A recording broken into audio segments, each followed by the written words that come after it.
கோவையில் உச்சநீதிமன்றம் வழங்கிய பட்டியல் இன வகைப்படுத்துதல் தீர்ப்பை தமிழக அரசு உடனே நடைமுறைப்படுத்தவும், கல்வி, வேலைவாய்ப்பு, அரசியல் அதிகாரத்தில் பட்டியல் இன துணை வகைப்படுத்துதல் வேண்டி தேசிய ஆணையம் ஒன்றிய அரசு அமைத்திட வேண்டும் உள்ளிட்ட 25 அம்ச கோரிக்கைகளை வலியுறுத்தி கோரிக்கை முழக்க பெருந்திரள் ஆர்ப்பாட்டம்.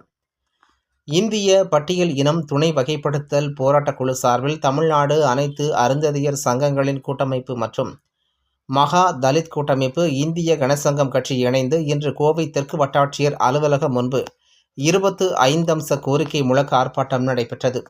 ஆர்ப்பாட்டத்திற்கு தமிழ்நாடு அனைத்து அருந்ததியர் சங்கங்களின் கூட்டமைப்பு நிறுவனர் சேலம் MP பெருமாள்ராஜ் தலைமை தாங்கினார். 25 அம்ச கோரிக்கைகளை வலியுறுத்தி இந்திய கனசங்கம் கட்சியின் நிறுவன தலைவர் பேராசிரியர் MP முத்துசாமி பேசினார். தமிழ்நாடு அனைத்து அருந்ததியர் சங்கங்களின் கூட்டமைப்பு ஒருங்கிணைப்பாளர் இளங்கோ கணேசன் வரவேற்புரை நிகழ்த்தினார். ஆர்ப்பாட்டத்தில் இந்திய கனசங்கம் கட்சியின் கோவை மண்டல ஒருங்கிணைப்பாளர் நாகராஜ், இந்திய பௌத்த தொழில் முனைவோர் சம்மேளனம் தேசிய ஒருங்கிணைப்பாளர் வீராசாமி, அகில இந்திய மிகவும் ஒடுக்கப்பட்டோர் பணியாளர்கள் கூட்டமைப்பின் ஒருங்கிணைப்பாளர் உழவன் ராஜ்குமார், இந்திய கனசங்கம் கட்சியின் திருப்பூர் பல்லடம் மாவட்ட அவைத் தலைவர் சுரா ஆறுமுகம், செயலாளர் ரங்கன் அண்ணாதுரை, பொருளாளர் ராமன் ஆறுமுகம், பல்லடம் ஒன்றிய செயலாளர் முருகசாமி, கரூர் மாவட்ட செயலாளர் முத்தன் சுப்பிரமணி, நாமக்கல் சேந்தமங்கலம் மாவட்ட அவைத் தலைவர் பெத்தன் பழனிசாமி ஆகியோர் முன்னிலை வகித்தனர். ஆர்ப்பாட்டத்தில் சிறப்பு அழைப்பாளராக மகா தலித் கூட்டமைப்பு தேசிய ஒருங்கிணைப்பாளர் சேலம் செபாஸ்டின், இந்திய கனசங்கம் கட்சி மதுரை மண்டல ஒருங்கிணைப்பாளர் தா முருகேசன், திராவிடர் தமிழர் கட்சி தலைவர் வழக்கறிஞர் வெண்மணி, சமூக விடுதலை களம் அமைப்பின் தலைவர் மதுரை ராவணன், சமூக விடுதலை முன்னணியின் தலைவர் ராஜசேகரன், கொங்கு விடுதலை கட்சியின் தலைவர் விஸ்வநாதன், நிதி செயலாளர் கோபி, தலித் சேனா மாநில தலைவர் முக்கடம் நாகேந்திரன், இந்திய கனசங்கம் கட்சி கோவை தொண்டாமுத்தூர் மாவட்ட செயலாளர் ரவி வர்மா உள்ளிட்ட பலர் கலந்து கொண்டனர். ஆர்ப்பாட்டத்தின் போது செய்தியாளர்களை சந்தித்த இந்திய கனசங்கம் கட்சியின் தலைவர் பேராசிரியர் முத்துசாமி, இந்திய அரசு சாதி வாரியான கணக்கெடுப்பு மேற்கொள்வதை வரவேற்கும் அதே வேளையில் சாதி வாரியான கணக்கெடுப்பின் போது ஆதி திராவிடர் எனும் பொது பெயரில் கணக்கெடுப்பு நடத்தக்கூடாது.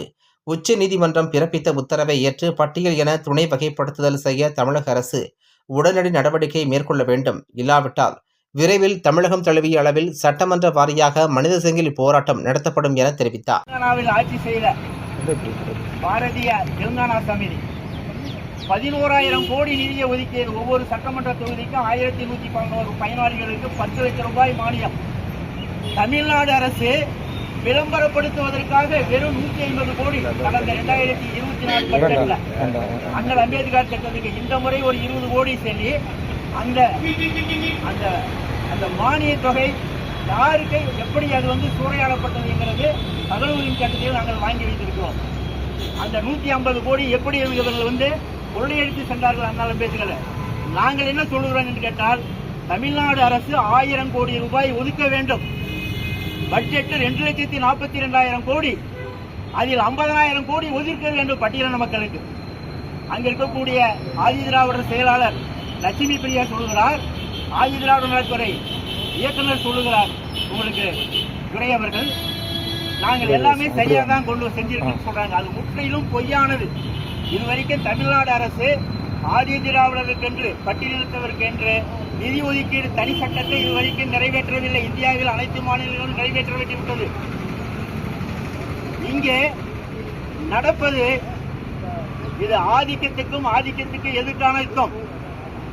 ஆதிக்க சாதிகள், அது திராவிட மாடலாக இருந்தாலும் சரி, ஆரிய மாடலாக இருந்தாலும் சரி, அந்த ஆதிக்கத்தை வீழ்த்துவதற்கு இது போன்ற மிகவும் ஒடுக்கப்பட்ட சமுதாயத்தில் இருக்கக்கூடியவர்கள் மட்டும் கிடையாது, விளிம்பு நிலை மக்கள் மட்டும் கிடையாது, இங்க இருக்கக்கூடிய அனைத்து மக்களுக்கும் வாய்ப்பளிக்கக்கூடிய நிலையிலே தான் இந்த போராட்டம் நடத்தப்படுகிறது.